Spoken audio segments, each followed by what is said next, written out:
Summit Books Australia presents Seed by Bri Lee, narrated by Arnold. 15 January.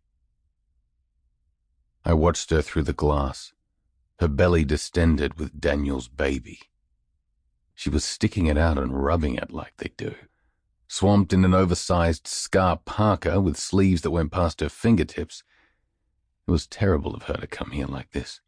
She was so huge that it wasn't until she laughed at something and leaned back that I saw Francis was right there beside her.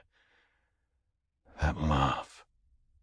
It's still hard to believe this is the same person on the pamphlets for Antinatalism Australia.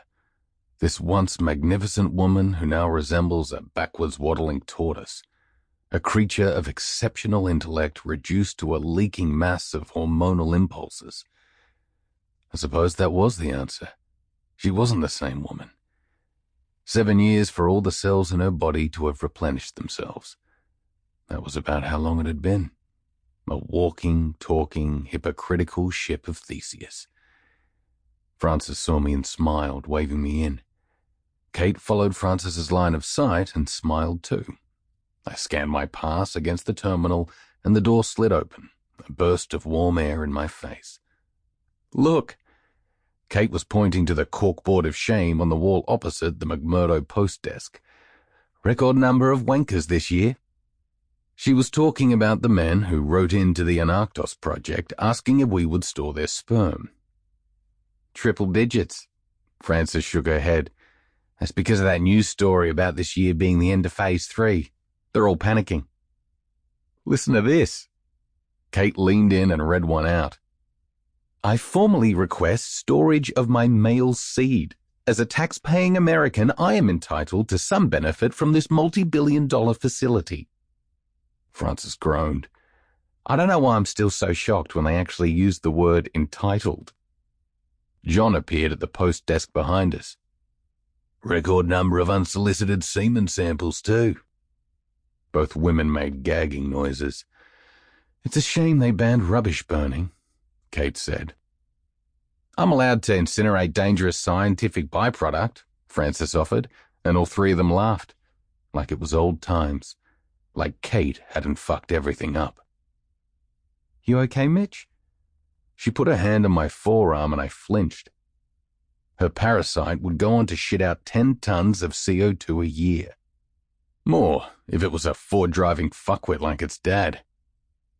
Francis was talking to John, asking if there had been any updates from Scar about her kelp application. I joined them to get away from Kate. John was shaking his head.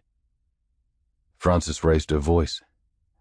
These idiots are so ground-focused. They don't care or realize how much plant life underwater is in danger, right now. You know, New Scientist just published an entire special edition on global food supply, and nobody asked me anything about how many species of kelp could be farmed. I spent all last summer at the tanks, listening to Francis's evolving arguments that marine plants ought to be protected at Anarctos as well. I'd helped her pitch to the NSF board. Together, we were petitioning to extend Phase 3 for another 3 years at least. I'm sure they'll come around, John assured her. I'm more confident about my latest application, Francis nodded to herself. I used the term underwater forest and didn't mention algae at all. Mitch told me people don't care about algae. I shrugged. I still think terrorism and the Anthropocene was a great subtitle. John laughed. I didn't use that, Francis confirmed. Kate pointed to the 3 small khaki crates on the ground behind John. And those are what I'm flying to you if the approval comes through while you're out there this summer? Yes. John piped up. These aren't going to start stinking, are they, Frankie? Tell me this isn't actual seaweed. The kelp is insulated in an airtight storage for contamination prevention and... He groaned, cutting her off, but there was a patronizing smile on his face. They just liked teasing Francis because she missed some subtleties sometimes. I could sense the pointless banter was going to drag on, so I clapped my hands together. Shall we load up? I made a show of looking back through the door I'd come through. Sky seems clear. Kate nodded. It's a green light day. We waved goodbye to John and zipped out. Sample complete. Ready to continue?